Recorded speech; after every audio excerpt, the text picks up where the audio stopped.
My name is Lawrence Ralph. So my departments are African and African American Studies and also anthropology. Specifically, I work on people who have been disabled as a result of gun violence, who are mostly gang affiliated in Chicago. I mean, I think the surprising thing about Harvard is that they value a number of different approaches to work and a number of different lenses that have to do with these issues of diversity, and I wouldn't have necessarily thought that a place like Harvard would value the kind of research I do on gang violence, for instance.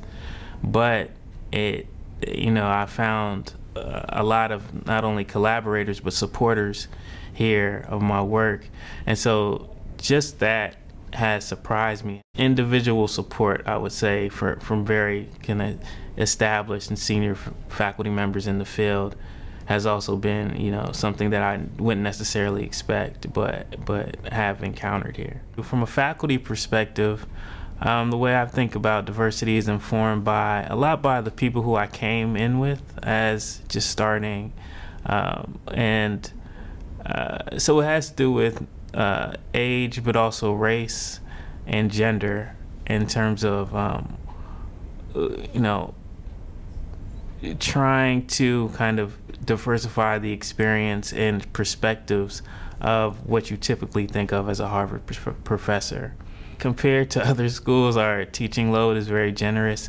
We have a lot of resources and we have a lot of help. People who are established in their field, senior faculty members that are willing to read grant proposals, that are willing to serve as mentors. And so I think in both of my departments, I've found that. And, when I've asked people for their time, they've given it to me. So my book just came out this year. And so, I had a couple book readings around campus and was able to, some colleagues of mine,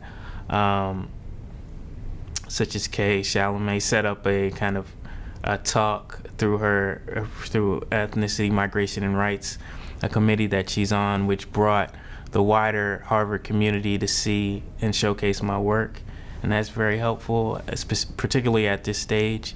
The chair of my department arranged for me to get a book talk at the Harvard bookstore. So Larry Bobo, my chair, facilitated that for me, which I couldn't have done for myself.